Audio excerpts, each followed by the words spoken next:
આમ પર્યુષણને મહાપર્વ કહે છે અને એ મહાપર્વ કે જેમ મહાપર્વ એટલે કે જેટલા વર્ષ દરમિયાન જેટલા પર્વો આવતા હોય એમાં સૌથી મહાન અને મહાપર્વ એ પર્યુષણ પર્વ છે. કેમ તો કે એ પર્વને દિવસે જો જીવ સાચા અંતકરણથી સમગ્રપણે વિશ્વના બધા જીવોને ક્ષમાવે તો એ ઘણા બધા કર્મોની નિર્જરા કરે. તો એ જે નિર્જરાનો ક્રમ છે એ ક્રમ કેવો છે કે જે જીવ ગતાનુગત હજુ ધર્મ પ્રત્યેની એવી કોઈ રસ કે રુચિ નથી, પણ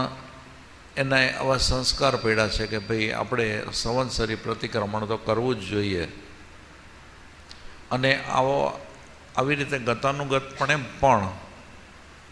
એ સંવત્સરી પ્રતિક્રમણ કરે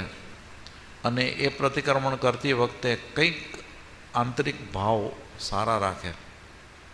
શુભ ભાવમાં રહીએ, તો એવા જીવને પણ એટલા બધા કર્મો ખપે કે એ કર્મ ખપવાથી એની જે આંતરિક સૂઝ છે, સમજ છે, એ થોડીક ખીલે. અને એ સમજ ખીલે એટલે એને ધર્મની મહત્તા શું છે એનો કંઈક ખ્યાલ આવે, અને એ ખ્યાલ આવે તો એ ધર્મમાં એના રસ અને રુચિ જે પહેલાં સાવ સામાન્ય હતા અથવા તો નહોતા એ વધી જાય.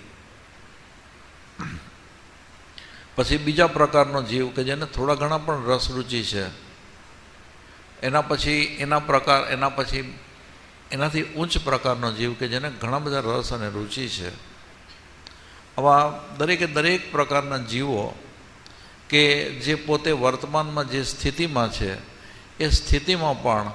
એક 3 કલાક કે 4 કલાક શુભ ભાવમાં રહી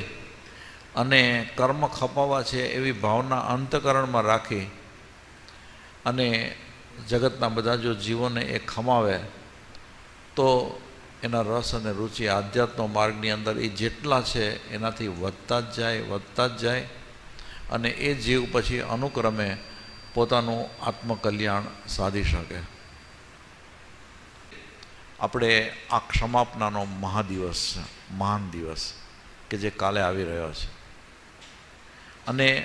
અનાદિકાળથી આજ સુધી આ વિશ્વની અંદર જેટલા જીવો છે અથવા તો આ લોકની અંદર જેટલા જીવો છે ને એ બધાની સાથે આપણે ક્યાંય ને ક્યાંય કોઈને કોઈ રીતે પાપ દોષ કરેલા છે, એની સાથે રહીને અને કર્મના બંધન કરેલા છે. તો આપણા નજીકના કુટુંબીજન, સ્વજનો જેની સાથે આપણો દરરોજનો નાતો છે એ બધાની સાથે તો ક્ષમાપના કરવાની છે,